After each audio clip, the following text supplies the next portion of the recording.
Rusty George, welcome to the Homilist Podcast. Thanks for joining me.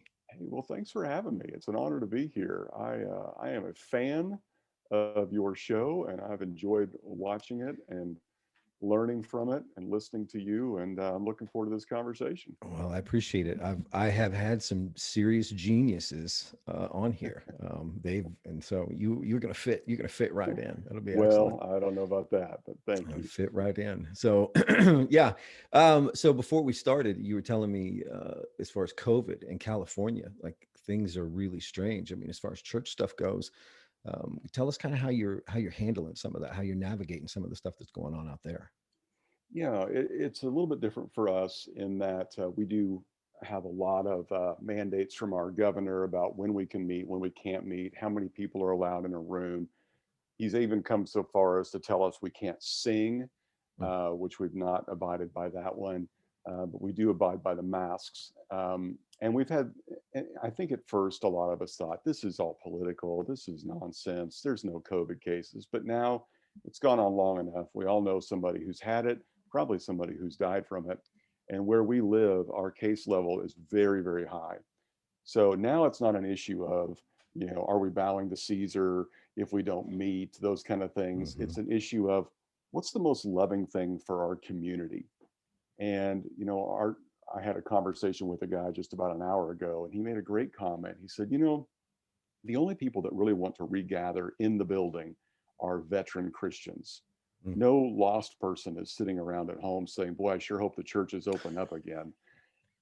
So if we decide to satisfy a select few of veteran Christians at the same time jeopardizing the health of our community, we're not being very good neighbors. Mm. So our position has been we're going to meet outside as long as we can.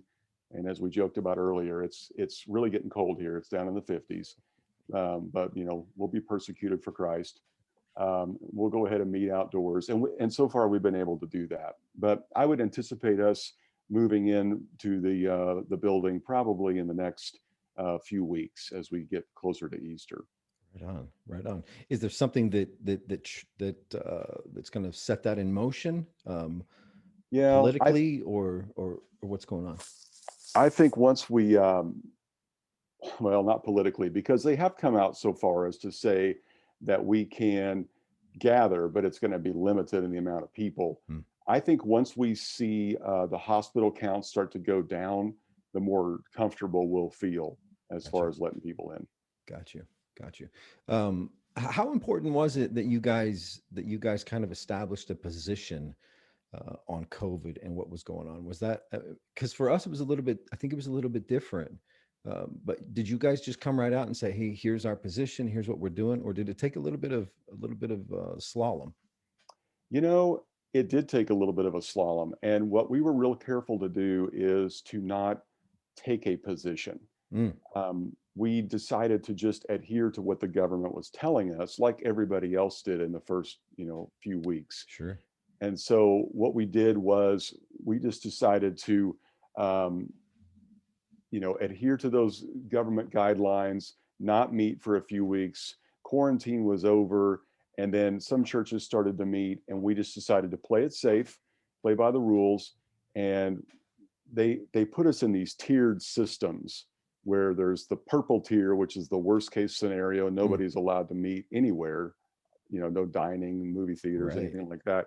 Then there's the red tier, which I never understood why red was not the worst, but anyway, red's the next. Okay. And red is okay, now we'll let some gatherings go. So we kind of started following that.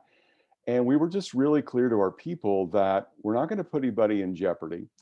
And we're looking a lot at the school system because when the schools start letting people gather, then it means that there's now public acceptance for this a little bit more. As I have often said, you can't lead people where they're not willing to go, or at least it's very difficult to. And our people just aren't willing to be inside with, hundreds of other people. Yeah. So right now, it wouldn't make a lot of sense for us to put a lot of effort into that. So we were really careful not to come out and make a big political statement or a book, chapter, and verse as to why we should be gathering.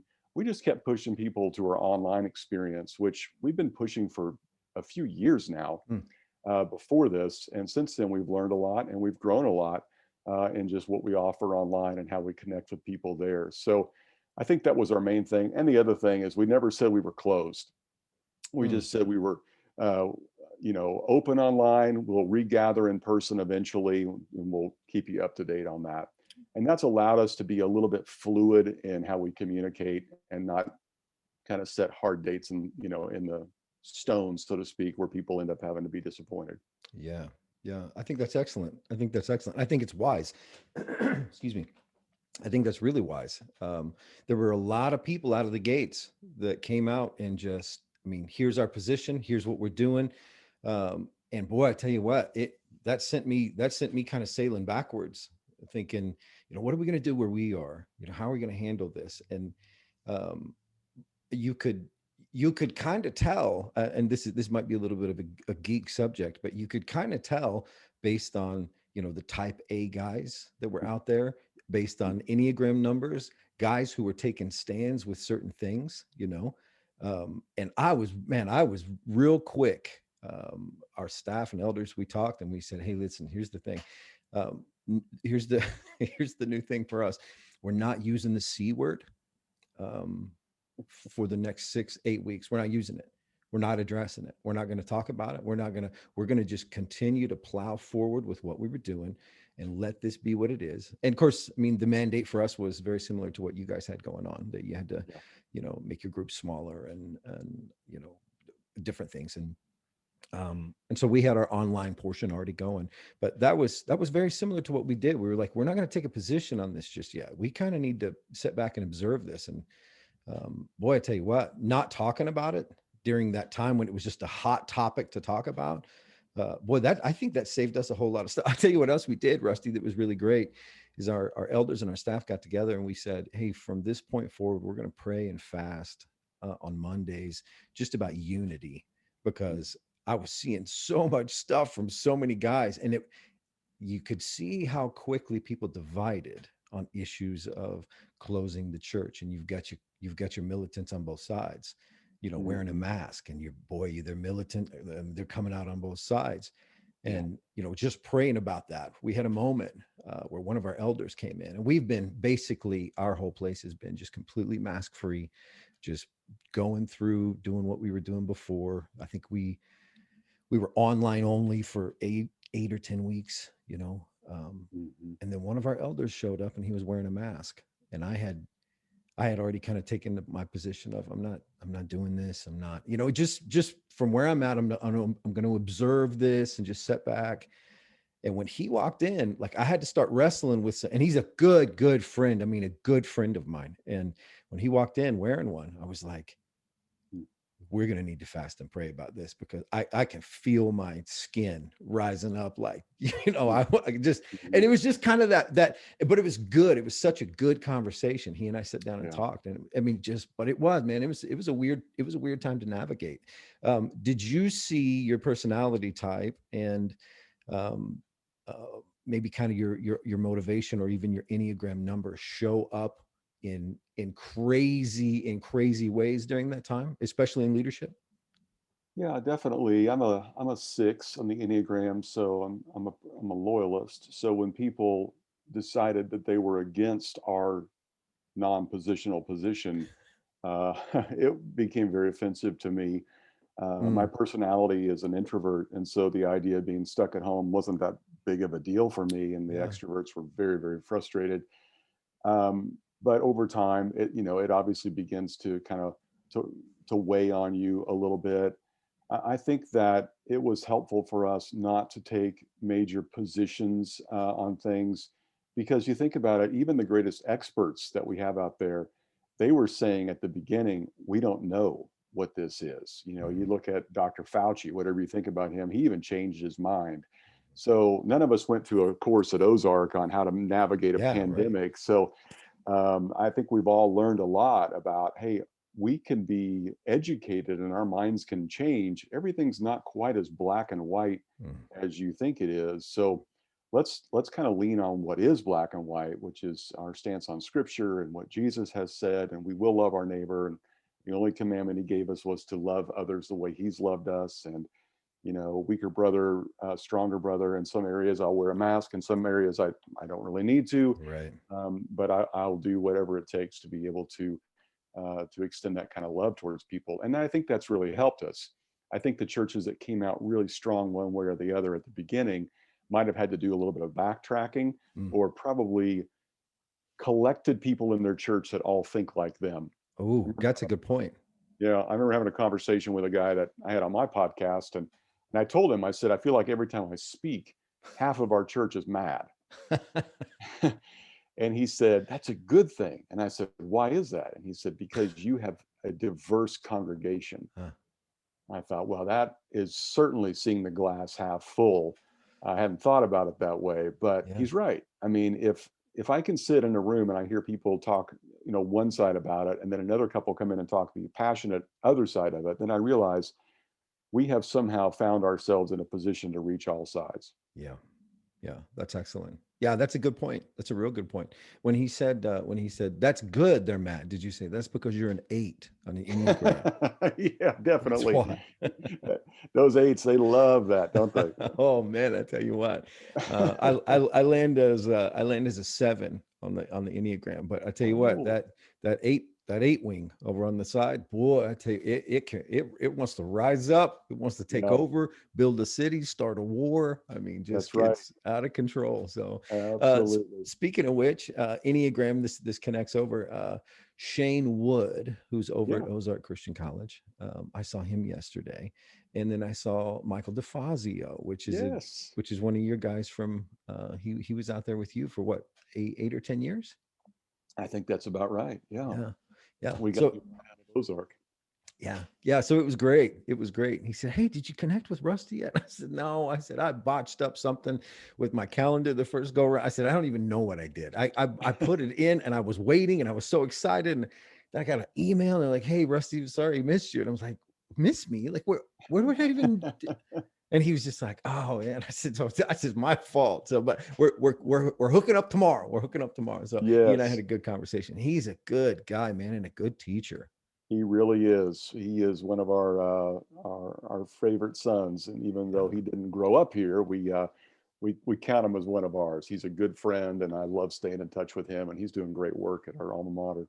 Yeah, I'm telling you what, I sat there in that class yesterday with him, Ephesians and Colossians, and what a gentle teacher. I mean, Hmm. I haven't known teachers like that, but what a gentle teacher. I mean, taking these students and I mean by the hand, walking them through. What do you see? What do you feel? What do you hear? What are you thinking? Just deeply engaged in what they're doing. Right, I was very impressed. I was very right. impressed. So yeah, it was excellent. Yeah, that this whole 2020 was kind of a crazy one. What really got me giggling though was if you go back and you start looking at some of the big leaders across the board in their sermon series, right around the end of December of 2019, as they're rolling into 2020, and you start listening to the conversations and the sermon headings and the titles of the series that were coming out, it's like it's hilarious because Mhm. it's like 2020 vision. This is our year to see God clearly, and we're going to focus, and we're going to, and I was thinking to myself as the year was ending, I was like, 2020, like there's a lot of plays on this, and I don't know if I want to use any of them. And then then everybody just got smoked, and then we're talking about all kinds of completely life through the mask, and I mean all kinds of Yeah, wild stuff. exactly. But it was really interesting. How was the year for you personally? The year for me personally, I mean, obviously the overplayed word is unprecedented, but I think that you begin to learn a lot about your leadership Mm. and your teaching style. Our teaching style had to change dramatically because it was no longer based upon the room, it was based upon the camera, which is a totally different technique. I think we all saw examples of people. You can just go on YouTube and see how people botch that. And there's some great videos out there of Oh people, yeah. lighting their house on fire, or their cats walk across the camera, or those kind of things. But I think for us, it was a whole new set of skills. Mm. It was like we were playing baseball, and then suddenly now we're playing tennis. There's some things that translate, but most of it does not. And in that process, you had to educate people along the way. Now, one of the really good things that happened was we've been trying to convince people for years that Zoom call small groups could actually work. And we prove that point now. Yeah. They have recognized actually the blessing to it. There's no travel time. You are able to put the kids down to bed and have a meeting at 9 o'clock. There's a lot of good things about it. Now, you fast forward that 9 months and people are Zoom fatigued and they're ready to see people again. But I think for us, it was a really great year for our team to walk through because we learned a lot about each other. We made some strategic momentum together. I think that on all staffs every year, there's some level of transition. Somebody moves, somebody gets to Mm. do another job or whatever. 2020, nobody really moved, so you really got to build some, cohesiveness together, which they're predicting 2021 everybody will be moving. But so far, our team has stuck together, and it's been really good. Yeah. Yeah. That's fantastic. That's fantastic. Yeah. There has been a little bit of an exodus out your way, hasn't there? Yeah, I think everybody in California is moving either to Idaho, Nashville, or Texas. Those are Yeah. the big three I hear. So Yeah. Yeah. Yeah. That's kind of wild. Um, I, I've, I've, I've enjoyed watching guys, you know, plot out their steps on how to get through this last year, and that's been such a good learning experience. But there's been this kind of low grade anxiety with mhm. everybody. I think with pastors, I think with people in church. I mean, just across the United States and probably globally as well.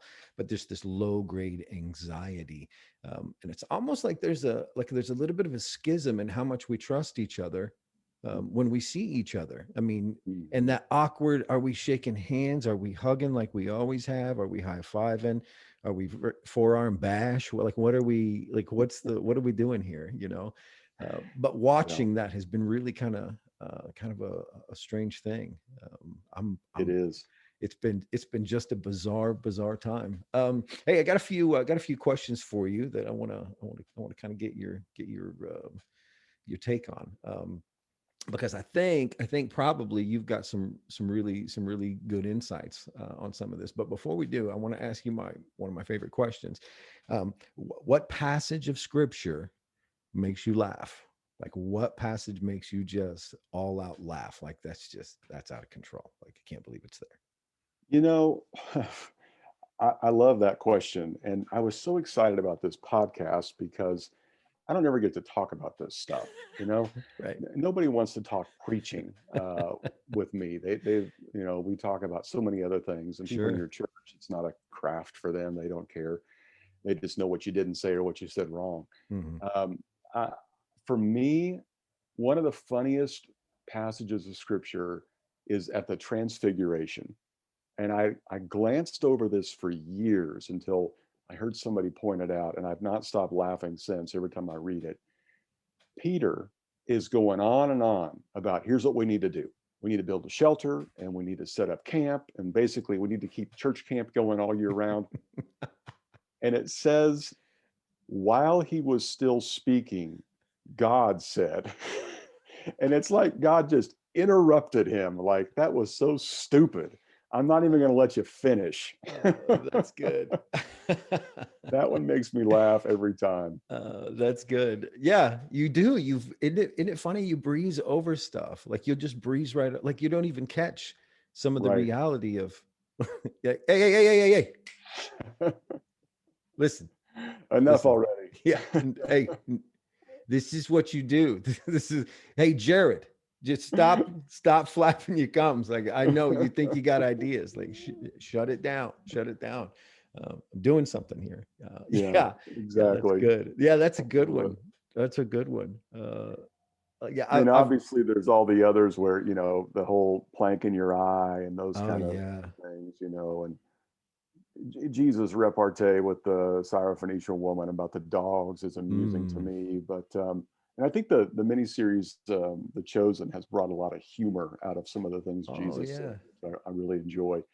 Um, and I think Paul makes some rather brash statements as well. So um, I think back to one of our preaching classes we probably both had, and it was probably Mark Scott made us listen to Fred Craddock messages, which I thoroughly am grateful for because Yep. I love Craddock. But I remember him talking about the book of Galatians and how every other letter that Paul writes is so glowing and loving at the beginning. But as Craddock says, but when he gets to the Galatians, he's as mad as a boiled owl. And I thought, man, that is a visual I've never had before. And now when I Right. read Galatians, I think about that. It's That's just so good. Yeah, that's good. No, I hadn't heard that one, and I've listened to loads of Craddock, but yeah. it's kind of like who was I? Oh, it was DeFazio. That's what it was. DeFazio. DeFazio was talking about the first 13, 14 verses in chapter 1 of Ephesians, and Mm, he pieced some stuff together that was really cool. And he talked about three words, and he talked about worship, theology, and wonder. mm, And so he gets all the way through it. And of course, I mean, it's that one long run-on sentence of 200 some odd words, and then you get to the end of it, and it was so cool because Michael, in all of his brilliance and insight, was willing to hit the brakes and go back and say, and here's what else I think. I think the theology is here, and this mm, points us in a way of worship. But here's the other part: you're not supposed to be able to understand every single bit of this right now. It's supposed to smash you like, that seems like a lot, and make you mhm. wonder, like some of that is there, especially when you talk about the humor that's in scripture, or you talk about just the majesty aspect, or the just the bigness of some of the ideas inside of scripture. Like, how do you get your head all the way around these? And it was cool because Michael just said, here's the deal: sometimes you don't, and it was intended to be reread, and so you read it and then you go back and you reread it, and I just thought Mm. that was so brilliant. I thought that was just excellent insight. That is so good. Yeah, I do love that idea. And I think that to quote Craddock again, we often preach and act like we've walked around God and taken pictures, Mm, like we've figured it all out. Now let me teach you from the top of the mountaintop what it is, what it means. And one of the things I learned from Mark Scott, who's been on your show, and I loved his interview, is he would often say this: here's what I think it means right now. mm. It was like, here this guy was when I had him. He's in his late 40s, early 50s perhaps, and he's still learning. Yeah. He's still thinking. We go back to the COVID thing. I mean, we thought we knew what it was in March, and now we have a better idea of what it is. So it's just this constant humility with the text Hmm. of, well, what did this mean then? And I shouldn't be so strong as my absolutes on some of these positions of doctrine and theology, because yeah, there's a few things I'll die for, but there's a few things we're still learning about. Yeah. Yeah. That was another part of what Michael was going through, and just talking about, there's the words, predestined, Mm, in that chapter. And so he just steps back and he said, this is what this would look like, and this is what this would look like. And I think this is this. I think if you're going to argue this, you should do it from a different passage. But I'm not willing to throw all that out, but I'm not willing to throw any of this out. And just the approach to it was very, very wide-eyed and childlike. yeah.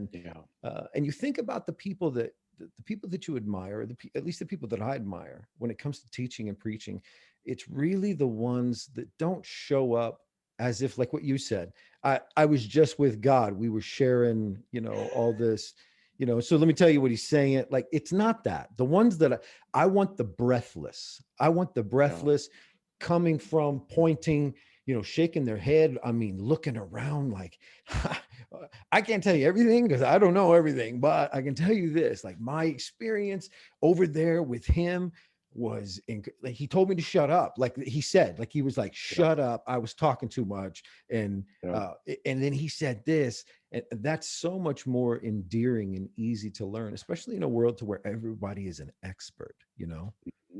Mm-hmm. And that's kind of the culture we're in right now. Like, everybody's an internet expert, Mm-hmm. as if Google research were a degree of some kind. Yeah.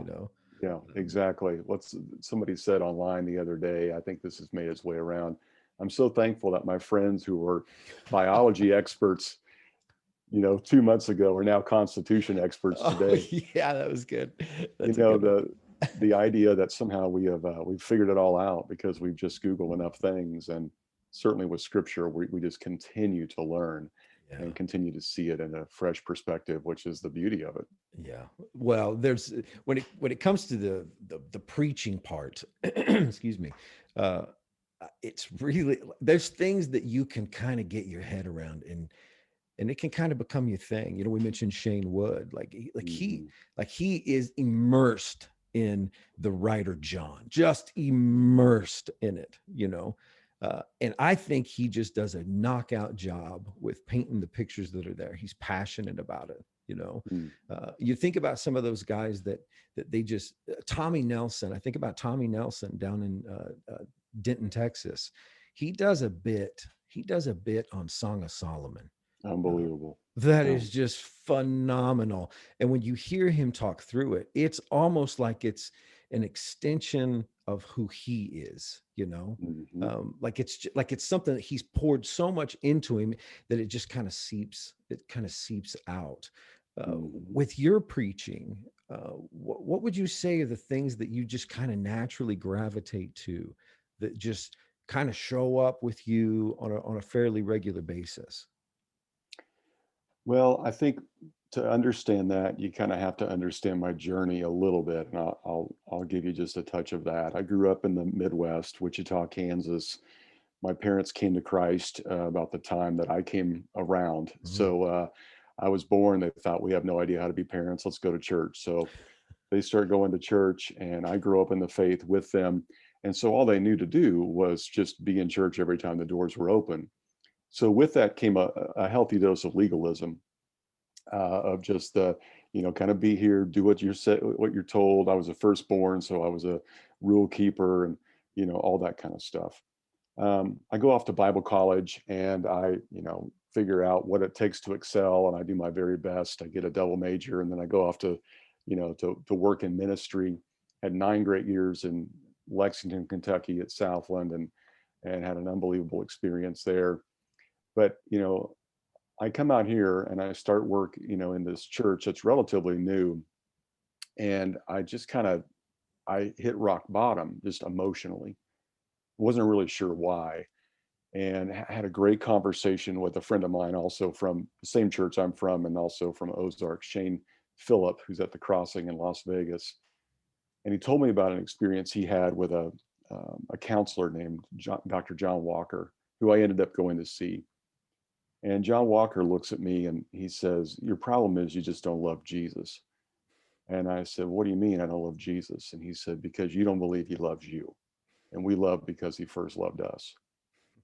And it was an aha moment for me that much of my life was based on legalism and checking the right boxes. And I really believe in God's grace. I just believed it was for everybody else. Mm. And so for me, it was more of a, um, we'll see. We'll wait and see. So I could preach Luke 15. I could preach the grace passages, but I always kind of thought God's fingers were crossed when it came to me. And so during that week with Dr. Walker, and then subsequent continued work on this, I've come to believe that God really does love me. Mm.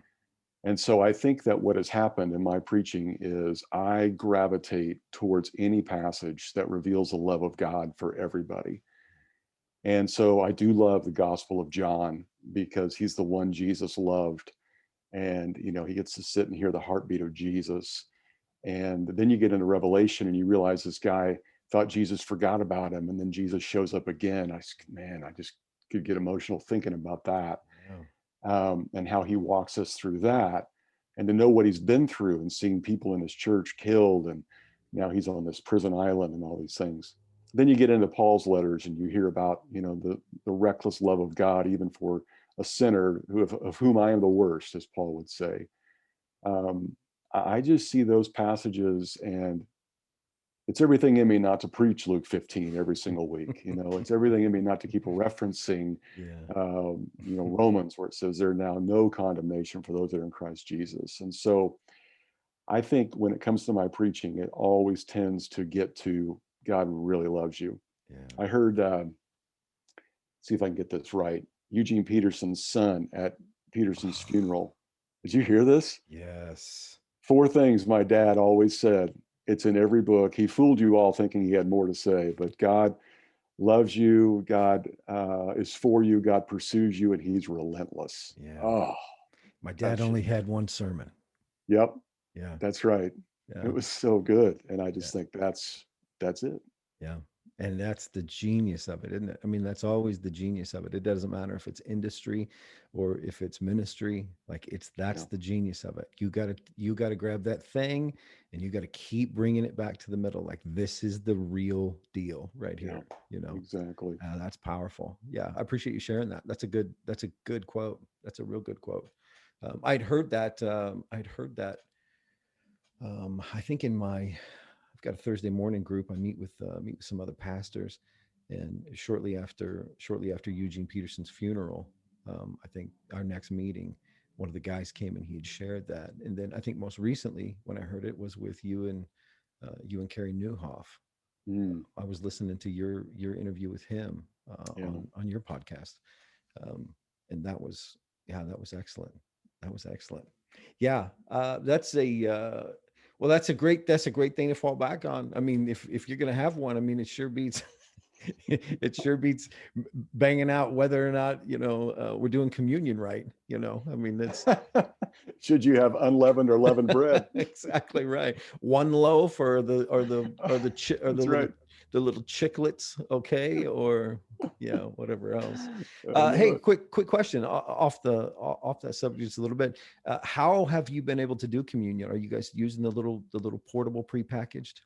Yeah, what's funny is, we met at a movie theater for 10 years. Mm. So we did prepackaged communion already, Oh. back before anybody knew what it was. And I can tell you, after doing it for 17 years, it hasn't gotten any better. It's still awful. Um, Yes, it but is. no, we were doing that then. And then we moved in the building and we went ahead and bought all the equipment to do it, Yeah, in yeah. house and to do the cups and everything. And our people were freaking out. This was 10 years ago. And they said, oh, that's not sanitary. I thought, wow, I would have never thought about that. And now here we are in the midst of COVID. And of course, it's not sanitary. So we've just been doing the prepackaged little coffee creamer cups, and it works really well for us. Which now Yeah. you can get them in gluten free, which people love that out here in California. You get a that's, vegan version. that's People great. will love it. That's great. Oh, that's great. Yeah, we've seen that same kind of thing. So for people who are catching this, and I don't think we mentioned this in the beginning, you're at Real Life Church in Valencia, Yeah, California, right? yeah, Valencia, just north of Los Angeles. If you're a fan of the TV show 24, season 6, we had a nuclear bomb go off here, but Wow. Jack Bauer saved the day. So Phew. Thank heavens for Jack we're Bauer. we're doing okay. Good, good, good. Yeah, that's great. That's great. Yeah, the I love listening to guys. I love listening to preachers who like their natural inclination is that when they get towards their uh, like the critical point, they're headed towards their conclusion or the climactic point in the sermon. You start to see the thing. That's typically the area where you see whatever that thing is that's inside them, that's connected with Mm, them, that's impacted them, begins to emerge. And you can really kind of get a good read on who some of these guys are, as they preach through and they get to those moments, and then here yeah. comes, like, here's the thing. For me, it's so much mystery, and it's so much the when I say inspiration, what I mean is that it inspires me. It's the wonder part. It's Hmm. like I'm floored by stuff like that's in there. Like, Chuck, this is in there. Like, I can't even believe, like, God's talking about this thing, and this is where we are right now. Hmm. And you can hear a lot of that. Yeah, that's good. When your preaching takes off, like when you start working on your sermon, you start working on what's the week going to look like, or a series. Are you a guy who's planned out like a year ahead, and you know what you're doing and it's all written down? Is that how you do things? Yeah, my family likes to refer to me as a bit of a control freak or a little OCD. I just call it wisdom and stewardship and leadership. But Good for you. yeah, I'm planned out way in advance. Right now, I think messages are written through Easter. Message topics are done through 2022, I think. So now, obviously, those can change, but it Sure. gives our production and tech team and worship team a lot of creativity if they Hmm. know way in advance where we're going. Plus, with having multiple ways you access the message, both in the room and online, you can kind of get ahead of things of, maybe some big initiatives you want to launch. Like Mm. we feel like for 2021, the best thing we could do for our community is focus on mental health. Yeah. Now, that doesn't mean I preach on it every weekend, but what topics are we going to preach or texts we're going to preach that lend itself to promoting, hey, we have some counselors available on site for you, or we have some free counseling available on Zoom calls, or whatever it is. And then we can kind of line all that up together. So that just kind of works more to my wheelhouse. I know some guys are, you know what, God doesn't speak to me till Friday afternoon. If it ain't done by Friday afternoon, I've got some real problems. I need to be able to sleep at night. Right. And plus, as you know, if you're in ministry very long, you recognize that no matter how much you think you've got your week planned out, something happens. Sure. You got to go to somebody's house, you got to go to the hospital, you got to meet with somebody, and if your message isn't ready, then you come into the pulpit kind of half baked, and that's Hmm. never good. Yeah. Um, Comedians, preachers, public Mm. speakers, people that just inspire you, blow you away. You hear them, and they kind of light something for you, give you a little bit of a little Yeah, renewal. I saw that on your list of questions, and I love talking about this because I am fascinated by the method of comedy, Mm. and partly because I use it a lot, and I'm not like a stand up where I tell jokes, but I say things that I think are funny from the text or from life or even personal stories, and so because of that, I'm constantly watching stand-up comedians. We have a few, nobody you'd know, that go to our church that I talk with or I send material to, and I say, hey, how would you punch this up a little bit? What am I missing here? And so because of that, I love the Seinfeld stuff, the comedians in cars getting coffee. Hmm. I just think there's so much to learn about the way they think about presentation and material and how they write.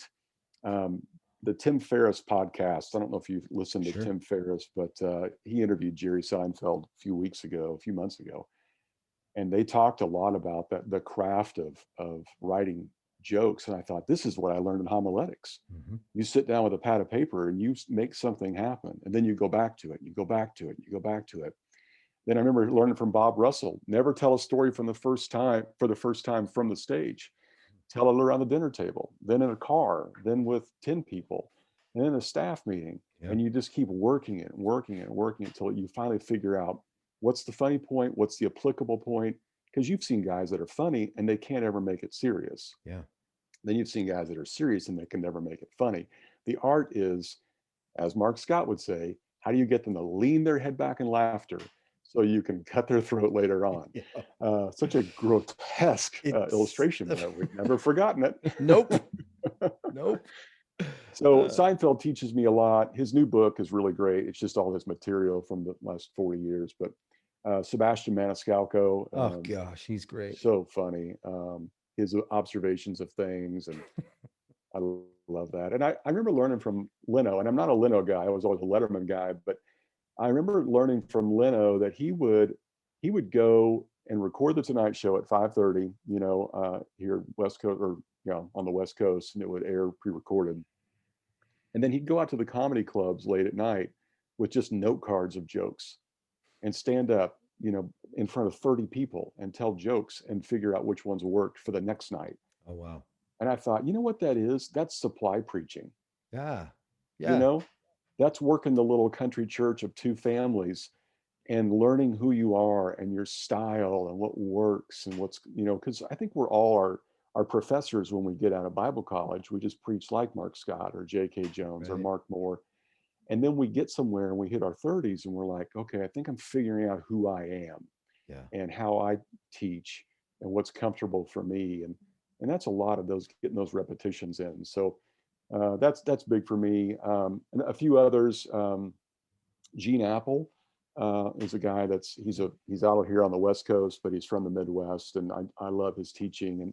And he's a guy that he'll tell you. He says my technique is to pull the heartstrings, and so at the end you're going to cry. He's going to get you, and it's always authentic. I love John Tyson. I think he's one of our great exegeters. He's kind of our next Tim Keller. A guy that a lot of people don't know about, but I love him, is James Emory White. He, was a PhD and a scholar and taught at Gordon Conwell forever. But now he's got this incredible church called Mecklenburg Community Church, and he just really speaks to the Gen Zers in a way that I've not heard other guys do it. And he's in his late 50s, so Yeah. he's great. Yeah.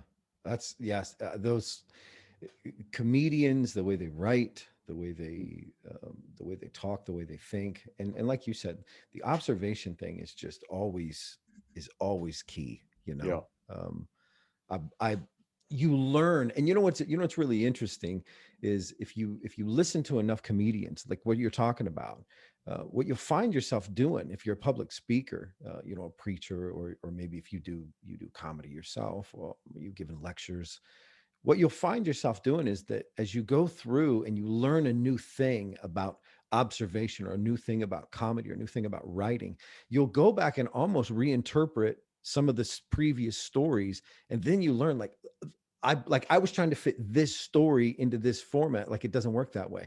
Like, yeah, this is better in this format. This is a exactly. great one liner. This isn't, you don't need to know that my grandmother said it. This is just a great one liner. um, Exactly. Yeah, yeah. one of the things I've learned from comedians, and they try to teach this in homiletics, is we don't we don't need to know everything going on in the room, Mhm. And comedians they'll take an idea and they'll whittle it down, whittle it down, whittle it down to get it to the shortest statement as possible to get the maximum impact. And I know you see this when you look at young communicators. They get up there and they think every word carries the same value. Mhm. And so they spend as much time talking about the menu as they do the dessert they were trying to describe. Like, I don't need to know all the options. I need to know the point. And Yeah. certainly now, our attention span is so short. What do they say? We have an 8-second attention span, and goldfish have 9 seconds. Right. So we're worse off than goldfish. So you've got to get at it quick. Right. And I think about that in terms of like the introduction. In homiletics, I was taught you got 5 minutes to get people's attention. You don't have that long anymore, Mm-mm. and you got to get it out there. And it's got to be something that's like user friendly. That most people didn't walk into church wondering if Isaiah was 3 books or not. That's not keeping them up at night. If you start with that, you've lost them, or they just Yeah. sit there and think, "Yeah, I knew this wasn't for me." But Yeah. if you start with, "You ever wondered if God cares about your marriage?" Mm. Or you ever wondered, if your kids are going to turn out okay? Well, now it makes sense. Mhm. I was driving by a fire station the other day, and they had a big sign out front. It said "Ready, Set, Go," and it had 3 big pictures of what you're supposed to do to be ready for a fire. And I drove past that and I thought, oh, that's a good idea. But I thought, boy, I tell you what, if we had a fire right now, which we often have, if we had a fire, I'd be looking at that sign. And I just thought, that's the way people view church. Mm. They drive by them and they go, okay, good for you. And maybe someday, if I need a funeral or if I need you to help fix my kids, Wedding. yeah, a wedding. But I don't see the urgency of it. Uh, Yet, I think part of our job as communicators is to teach people the urgency of what it is we have to share. mm. And it's not just for knowledge sake, it's going to actually change their lives. Yeah. Yeah. Yeah. That's a good insight. Um, um, I listen to guys like Tom Papa. I love Tom Um, Papa. yeah, and yesterday, yesterday I was listening to uh, President Matt Proctor give a little introductory spiel, and as he started, I just had Tom Papa in my head because of the suit and this similar frame, and I was just Tom Papa was in my head, and I kind of got the chuckling, and I kind of had to calm myself down, like like this is, but but Proctor's a great storyteller, and he's funny, Yes. and he's a great preacher. But he reminded me so much, you know, in his suit and the whole thing. I was like, golly, like I didn't need that right now. Like this is supposed to Boy, be I'd serious. never thought about that, but you're exactly right. And kind of the, he's got that classic dad joke humor too. It just plays so Absolutely. well. He was my RA. Oh wow, He lived next door to me my freshman wow. year. And I lost track of the number of times he had to come in and tell me and my roommate to turn the music down or stop destroying things or whatever. Uh And, huh. he'd walk out of the room and we'd joke that he's a 50-year-old man trapped in a 22-year-old body. Absolutely right. And he'd walk out of the room thinking, I don't think those guys are Christians. So, uh, Yeah. and he tells that from stage now. So we're on good terms. That's good. That's good. Yeah, but that when he started talking, man, I was like, because I, you know, when I had him, I mean, when I was in school, you know, he was teaching preaching classes, and so Yeah. you got the preacher as well, and now it's just a little bit different. It's kind of like he's commanding the room and you know, Yeah. navigating the ship and telling everybody, and boy, just doing a Yeah. knockout He job, has I stepped think. into the role well, definitely. Boy, I tell you what, there's some people that are just built that way, aren't they? I mean, they could Hmm. just, I mean, like he like he's at home, just holding on to this enormous thing, and yeah, this is what I could do. I could do this. You know, Hmm. this is incredible. Yeah, Yeah. Sebastian Maniscalco, Tom Papa. Um, there's a guy, I don't know if you've seen him or not. I even hesitate to bring him up because he he can be a little off color, but a guy named, and I've only seen him on Instagram. A guy named Bobby Sausalito. Um, I've heard of him. I've okay, never heard any of his stuff. yeah, yeah. If you want to get the full the full impact, you have to back up to the beginning of when he kind of started doing some daily videos. Bobby Sausalito, Okay. and his use of made up words is incredible. Like the way like he makes up words, he uses words that for a word that is meant for one thing and he uses it over here on the other side. He renames everybody. I mean, so for instance, uh, Gavin Newsom, he he lovingly referred to as Gavin Mussolini. um, and that was one of that was one of his, you know. And he gets all amped up for Donald Trump. He calls him Donnie Baseball. um I mean, it's just so like random, but then you watch it and it's pretty colorful. I mean, it's pretty colorful, I mean, language wise, Yeah. but golly, this guy, the use of words, and I'll tell you what else, he comes out of the gates firing. Like Mhm. there's no, hey, just wanted to hop on here real quick, which is like the phrase of 2020. Hey, I just wanted to hop on here real quick. I just Yeah, wanted to, exactly. you know, but this guy, like you scroll into it and it's like, welcome to another day in the hot garbage world of whatever, whatever, you know.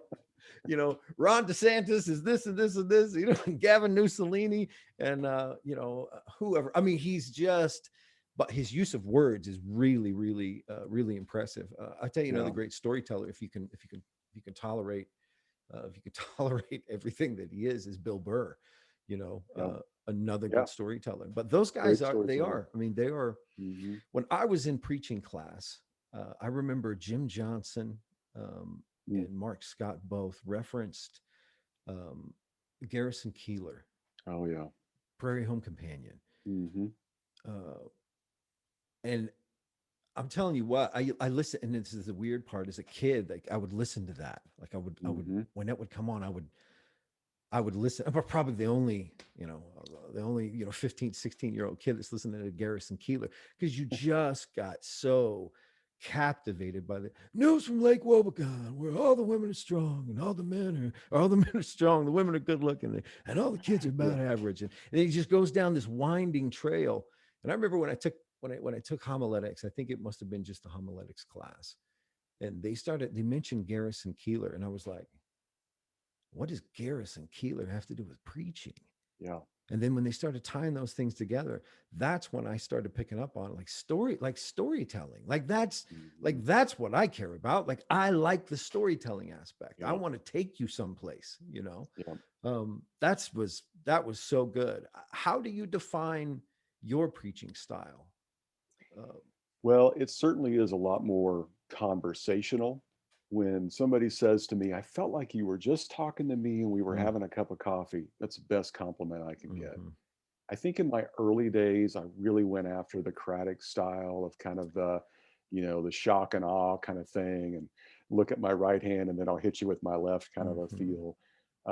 But I found that, as I've gotten older and my audience, they're so in need of help. Yeah. I think it's Jed Wilhite that says people aren't on a truth quest, they're on a hope quest. Ah, And we keep giving them truth, which is good, but what they need to know is that there's hope. that's Then they'll good. learn the truth. And so I think I tell a lot of stories. Bob Russell taught me years ago, never be the hero of your own story. Be the resident idiot, be the guy that, says something stupid to his wife and she calls him on it, be the guy that didn't read the instructions, be the guy that cut somebody off in traffic and then felt bad later.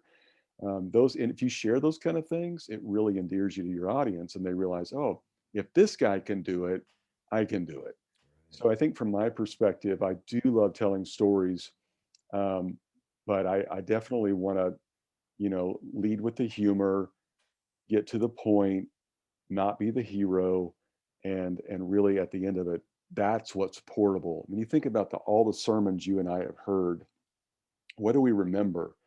First and foremost, we remember the stories, and then maybe some great one liners or some great key insights, but it's really the story. So if the story Yeah. can really attach to your point, then that's gold. Yeah. I went over to Ozark. Would have been this last year. Yeah, preaching and teaching, and I did a session on storytelling, and one of the things that I'd studied leading up to that, because I'm a terrible workshop guy. Like, hey, tell me how you do that, and it's like, okay, can I just do it? It'd be better if I don't know how to tell you how to do it and do it, but I don't. So what I had to start doing is breaking down, like, so why does this story, one of the things that I jumped into is I started looking at the science behind storytelling and brain chemistry and Mm, the different things that happen and how you can hold attention longer by creating suspense, by triggering dopamine, by triggering cortisol, by hanging something out on a ledge and leaving it there, by bringing forward just a single question that causes a little bit of panic. And I started going through that. I think the lecture was probably terrible, but the study leading up to it, absolutely incredible. Just how cool it was to like learn this. Like, oh, this is what you like. What do you want to do? Like, where's everybody at? Like, everybody is experiencing cortisol overload right now. Everybody has right. it. Okay, so then here's what we should do. I should tell a story, and so I'm going to begin by telling the story about the time I shot this coyote out the window of my living room through the screen from my dining room. And then I had to explain it to my wife, because here's what you need. You need to be able to block everything off for just a minute. Put yourself in that story. And now all these questions are starting to trigger. It's like, so Yeah. why were you shooting at coyotes out the window? Do you have neighbors? Was Yeah. your wife pissed when she came home and she saw the hole in the screen? How did you explain it? Like, there's what we need is we just need to be blocked off and put into isolation, for just a Yeah. moment. Right. And but the connection between storytelling and brain chemistry and the body chemistry, it was so cool to me, just Yeah. how all these things work together. They all, so yeah, Which story is is good. why we like movies, right?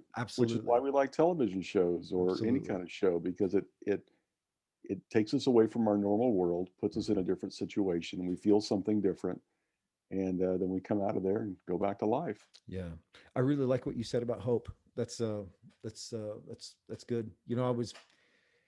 uh I was watching through the election and all the stuff that was going on, and I'm thinking to myself, not to dive into politics at all, but just kind of where I was and where I kind of existed in this space of, man, there's some things I really want to see happen and some things I don't want to see happen, and I really want to. There's things I love and things I don't love, and there's weirdness Mm. on every side, but I know this: if I watch pixels on a screen of one man leaving his address for the last 4 years, and somebody else moving into that address for the next 4 years. If I watch the pixels on the screen and something inside of me emotionally gets jostled, I'm a little too invested, I think. I think I'm a little too invested. And if I Mm-hmm. start to feel any sort of hopelessness, Mm-hmm. like you might not be nearly as stable as you think you are, Jared. Mm-hmm. If you can find yourself in a place of, oh, this is all going downhill. It's like, hold on a second. I Mm-hmm. was sitting there and I was praying about it. I was thinking about it. One of the things that just kind of erupted from that moment of just real honesty of, like, you're too in on this. Mm-hmm. One of the things that Yeah. came through was, um, Jared, why would you feel hopeless? You know, and it's kind of like, hope sleeps in the hole of the boat. That's where hope is. Hope sleeps in the hole, Mm-hmm. and you don't wake hope up until you've done everything you can possibly do to keep Mm-hmm. your head above water. You don't Mm-hmm. go wake up hope until then. I mean, what Romans talks about, like, hope is, you don't hope for things you have. Hope is something that you only hope when you have no other option. Think about when you were little and Christmas rolls around and the great big huge catalog comes out and you start going through and you're looking at skateboards and you're looking at a pogo stick or a pogo ball, or you're looking at toy guns or whatever it might be, and you're circling these things. And why do we take those things and circle them in this big catalog and then hand them to our mom and dad? Because at the end of the day, you don't stand a chance of getting any of those things if not for them. Like, Mm-hmm. that's hope. Like, you Mm-hmm. can't do this on your own.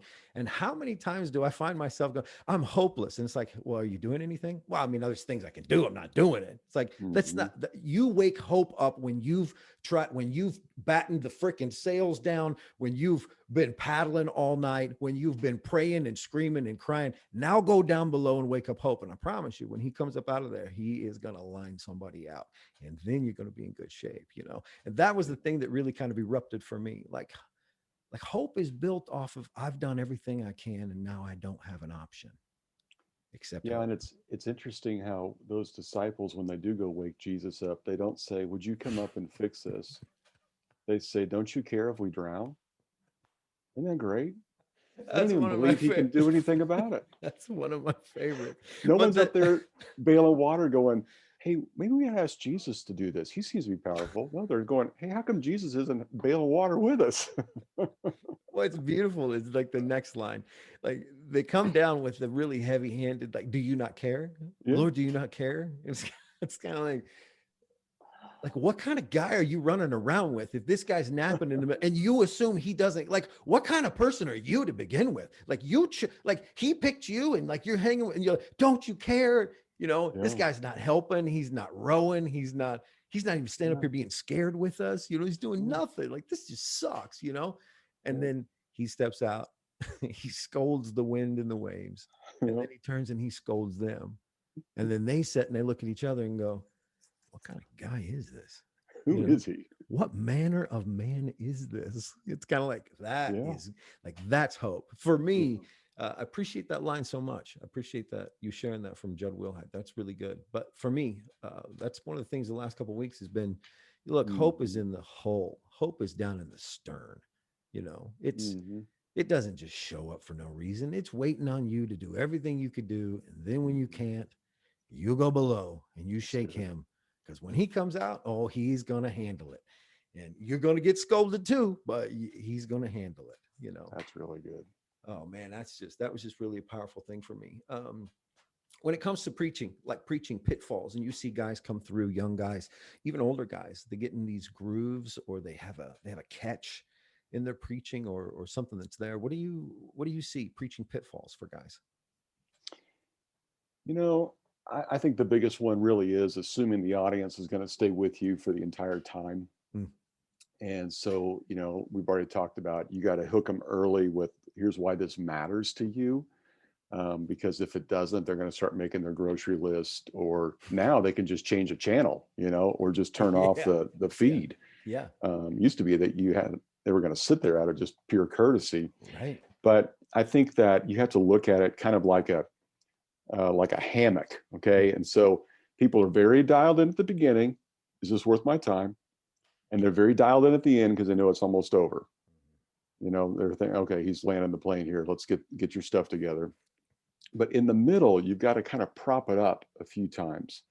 And that's a great way to use stories and props or even a video, Yeah. something funny. For me, by the time I get into the text, I'm probably 10 minutes in. And now I know I need some what I like to call commercial breaks Mm-hmm. for people to kind of, catch up with you. Because I always tell communicators, your thought process is here, let's say the engine, and then 3 cars back are your words, and 3 cars back are your audience. And you got to slow down every now and then so everybody kind of catches up to where Mm. you just were. So having that commercial break to tell a story, or when I read a text, I just try to find things in there I find are amusing. Yep. It could be something as silly as you read a passage and then it says but, and I'll stop and I'll go, hey, this is a big but, Yeah. Right. and I cannot lie. Right. And everybody who's heard that song starts laughing. Right. Right. Or I'll reference, what did I do this past weekend? I talked about Simon the sorcerer. No, the Simon the tanner that was on the seashore, and I said, and we don't really know if he was selling seashells or not. It's just that typical little dad humor. Right. But what it does is it wakes the audience up. Oh, somebody Mm-hmm. laughed. What was funny? Mm-hmm. That kind of thing. I just see guys, they get into the text and they just assume everybody cares about it as much as they do. Mm. And they don't unless they know it's going to fix something in their life. Right. So lead with that and find those little moments along the way. I also see guys try to be funny and they're not. And so they don't know what to do after they told that joke and they end They up bomb. humming around, the best advice I ever got on humor was don't expect anything to be funny and you'll be pleasantly surprised. Oh yeah. So, you just keep going. And Right. that way, if it bombs, oh well. Mm-hmm. Um, anyway, that's my big thing. Oh, when I talked to Bob Russell, one of the things he talked about was uh, uh, we talked a little bit about the humor part. We talked about just the preaching. Of course, he's a genius, just an absolute genius. Mhm. At home in it. Just Yeah. knows all the working parts. He's the guy that's just knows all the working parts of the machine. Um, I remember in one of his sermons he made the comment. He was reading through Ecclesiastes, and he got to the verse that said something about uh, I'll misquote it, but it was the idea of and the grasshopper is dragging itself along, and he stops and he just goes, anybody know what that means? Of course you do. you know, and then and he goes, he's talking to, and he said something like, this is about old men. And he just goes on into the next line. And it was just cute enough and enough of a Yeah. window. You could like, like, he's a guy, he's a human, he's an aging guy. Like that was a good little whimsical spot. And he just, appropriately just moved right on to the next thing. So yeah, that Wow. was excellent. What do you notice in preaching? What do you notice with guys, their storytelling? You know, um, when I listen to guys, I I pick up on those really clear, I like to call them hashtag statements, Mm-hmm. that they've worked on that statement so well. Like Mark Batterson, he's a guy that he just, when he drops statements, it's like write it down. There's Mm-hmm. another one, because they're good, they're memorable, they're portable, and they make you think a different way. I love those kind of things. I do love great stories that land on a great point. You don't want to Yeah. get to the end of it and think that was funny, but it didn't take me anywhere. Right. So guys that can do that. The other thing that I look for, and this is very, very subtle, but it's the guys that use just things that happen in life as examples. And here's what I mean by that. We reach those moments in the message where we say, here's what this may intersect with you. You may be at home and your wife says, could you empty the dishwasher? And you say, not yet, you know, or you're at work and somebody says to you this, you know, we all find ourselves having to come up with those real life scenarios, and we default to home, work, Mm, and being alone, those 3 things. mm, But there's so many other life experiences out there. So when I listen to guys, I look for, what's the little audience they're talking to, and what's the little example. I heard Brian Tome say one time, and this was years ago, he preached a message and he was talking about just uh, lust and those kind of things, and kind of veering off the road in your marriage. And he said this: is there somebody at work that when you kind of brush up against them, you like it? Wow. I That's thought, good. wow, that's specific. Yeah, that's Um, good. but that's a whole lot better than, is there somebody at work you think is kind of cute? Uh-huh. Well, whatever. But when Right. he got that personal or that specific, I Yeah. thought, oh, that's good. I'm gonna write that down. Yeah. So I look for those little sayings like that that Mhm. can help me, apply the text rather than just illustrate it. Yeah. Yeah. I wonder why that, I wonder why that is. I wonder why that connects with you so well. That's such a good observation. That's such a good observation. Um, I never thought about that, but there is, and it's also a window too, isn't it? I mean, Yeah, you kind of can get a picture on, like, where's this guy been? Like, what's, yeah. like, what's gone on in his head? Who has he had conversations with? Yeah, that's really good, Rusty. I appreciate that. I appreciate that. Tell me this.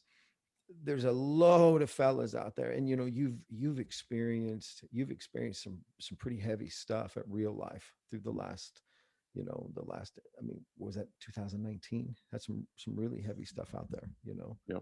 um, there's a lot of guys that get in ministry, and we really do think that, like, it's like we can't even be prepared, like we can't even get prepared for some of the things that we run into, that life throws us, that our marriages will throw us, that our kids will throw us, that the church, our eldership, our board, um, our own health, those things come crashing in on us.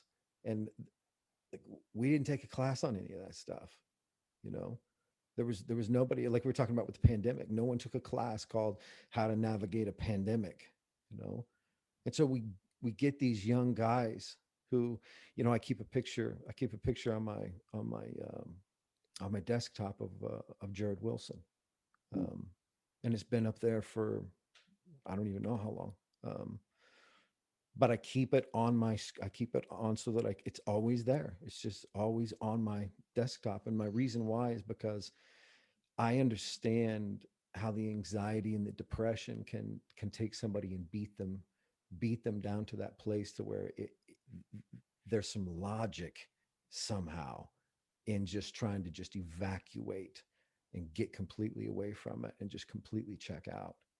There's so many guys out there who are trying to do ministry, and some of them are just knocking it out of the park, and some of them are secretly just buried underneath their own, their own weight of addiction, their own weight of tired of the cycle. I think for so many guys, it's just tired of the cycle of, I don't want to have to confess this again. I don't want to have to try to rebuild my marriage again. I don't want to lose this job. I don't want to be this person anymore. That they begin to bail out, and they just have these things hanging on them all the time. What kind of encouragement do you offer to some guys who you find in that place? Yeah, I appreciate you asking that. I think that's so helpful for people to hear that, and just to give a little bit of, flesh to the bones of that story. In 2019, January, we just are hitting the 2-year date this week, I believe. We had a pastor on staff who committed suicide. And as we began to unpeel the layers of what was going on, this was a guy that had had a failed marriage and had lost his job because of an affair years and years ago, and then rebuilt his life and went through tons of counseling and got, married to somebody else, and they were thriving in another church. And then they came our way, and he had probably a couple of years of really, really great ministry. And then he began to kind of take away some of those guardrails and Mm, get too close to some female staff, and to really cross some boundaries. And an affair had happened that we had called him on. He had never admitted it, which limited our ability to share that. But then 3 days later, ended up taking his life. mm, Um, what we discovered was he was on antidepressants and would often just go off of them, which is a horrible thing to do. You cannot just quit those cold turkey. Right. He was talking about suicide to his family weeks before this. There were a lot of indicators that we just did not know. Hindsight obviously is 2020, but what I would say to people that are out there that are struggling is, first of all, if you have some kind of mental illness, which many of us have, some of us just have basic general anxiety disorder. That's a basic thing. General anxiety disorder. It's often called GAD. It's very normal. A lot of people have that. Some people, it spirals into more of OCD, or it might, be go into full-blown depression. It's very, very common. And I think the stats are off the chart right now coming out of COVID. Then you add an accelerant to that, like debt or a bankruptcy or a failed marriage or a bout with pornography you can't seem to quit, or another addiction. Well, or or you get fired or whatever it is. Now that's just an accelerant to the mental issues you already had there.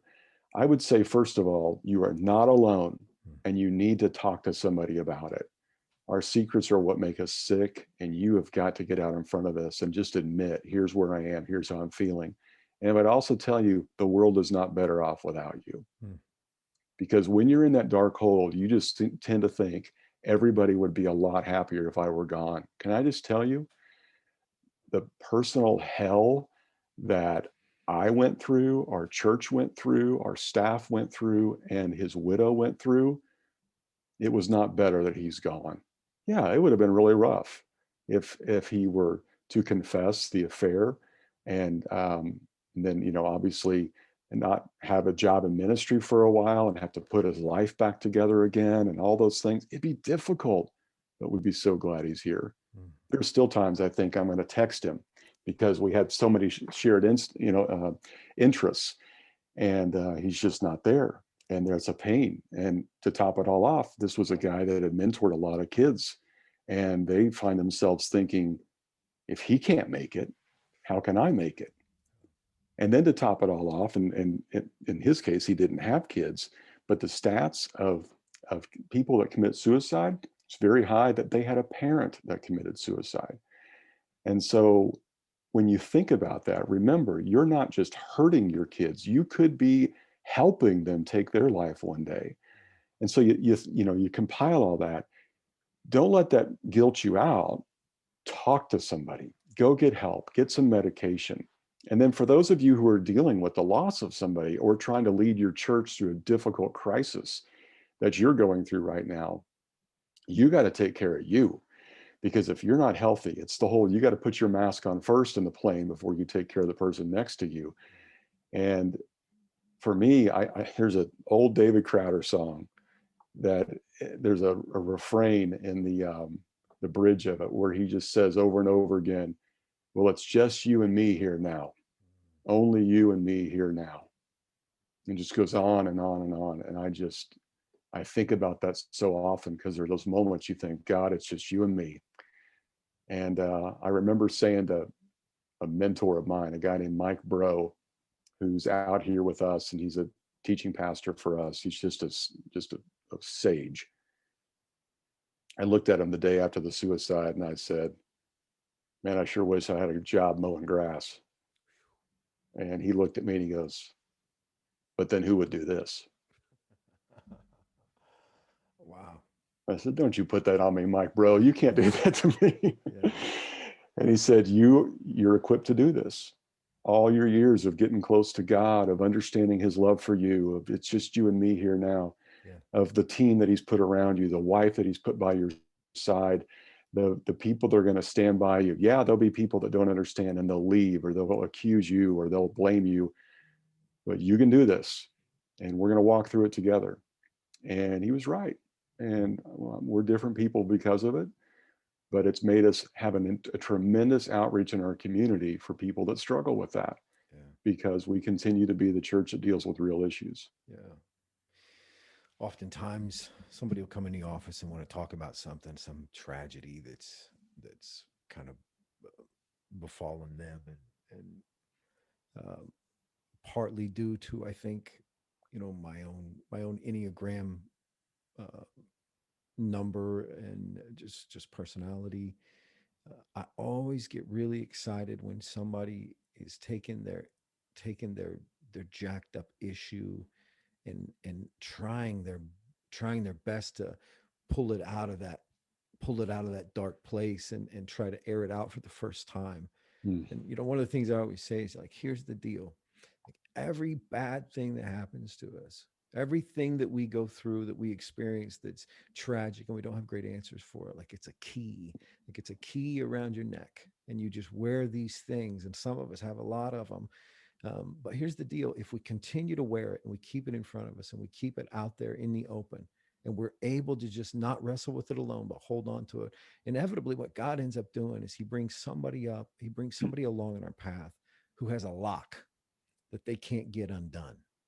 And then you and them get to experience God's love and His healing simultaneously, which is one of the most incredible things in the Mm. world. So the thing you have to do is hold that. Like you got to keep that on there. You don't want to put it in your pocket. You don't want to throw it in the junk drawer. You don't want to try to get rid of it. Like that's a thing you have to wear. And then watch how many times you'll hear a story and then all of a sudden it'll just click. It's like, why do I have the answer to this? Like this is Yeah. here it is. And you unlock and you experience His healing at the same time. And it sounds like to me that experience for you guys has done that in many ways that Yeah. I'm sure you and your staff have probably had these really wonderful moments after that of, as bad as this is, look what's opened up because of it. And look what we've been able to unlock for so many people, I appreciate you sharing that. Thank you for sharing that. I know I didn't, I didn't toss that on my list that I sent over to you, but I appreciate you being willing to talk through that. Well, I love your metaphor of the key and the lock. That is so, so good. And what was really interesting was while we were going through that, we started having other churches reach out to us that had been through it. And Mm. they were like, here's our key. And it So was good. so helpful. Like the a Yeah. pastor from a church at is it the place up in Connecticut that had the school shooting, Oh Sandy wow. Hook. Yeah. He called and he said, "Let me just tell you, here's a few things." And we had a school shooting as well that happened a few months after the suicide, and one of our kids from our church was killed. And this guy called up and he walked us through it. We had a church just south of us who had a pastor commit suicide. They came down, they bought us lunch. They bought Wow. our entire staff lunch and just sat at round tables and just listened and told stories and we just talked. Mm. And it was so healing. And then since then, we've heard of some other churches that have gone through this and we've been able to reach out to them. So you're right. God never wastes a hurt. As our friend Michael DeFazio says, it's not everything happens for a reason, but everything can be redeemed. Mm. And that's what God is doing. Yeah, that's so good. Yeah, thank you for sharing that. I appreciate that so much. Rusty, I'm crazy about this. Let me ask you one final thing. You'll be the first one to engage in this question. I haven't asked anybody else, so you're first. This is on my new Wow. list. This is on my new list, and so you're setting the standard. You're setting the Okay. standard right here. Looking forward to it. I, I want to hear. I want to hear you share the gospel with me. That is a great, great question. I guess I could sum it up in John 3:16, but I'll sum it up a little bit more than that. And that is God showed up and removed all the obstacles for us to find life and hope with him.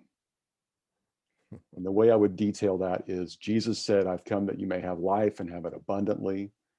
There's physical distance. He says he's here. There's sin Mm, distance. Jesus paid the debt. There's emotional distance. You are loved. There's our ability distance. We're given the Holy Spirit. He mm. removed everything so we can be with him. Thank you for doing that. Appreciate that. Appreciate that. That's really good. That's really good. You set the bar high. I feel bad for the next guy. I Thank you, feel my bad for friend. the Caleb. I feel bad for Caleb Kaltenbach when he shows up. Oh, we all do. I love Caleb. Oh yeah, that's good. Rusty, thank you so much for joining me on this. Appreciate the conversation, the dialogue, the insights. This was really good for me. Appreciate all the stuff that you've talked about, and the encouragement you've given other churches and other guys that are out there fighting through it. Appreciate what you're Thank doing. you. Love. Typically, what I do is I share something about the preaching. Like when I listen to you preach, here's some things that I pick up on is that you really are you come in with such an approachable such an approachable ease, Mm, and that's something that I really admire and am even jealous of on some level, because I don't have a whole lot of that, but you really do just come in real light with people and then just take them to the deep end, and man, that's just such a mm. good Thank characteristic, you. and so I appreciate the way you do the things that you do, and thank you for being on this podcast. Thank you so much. It's been an honor to be here. Yeah.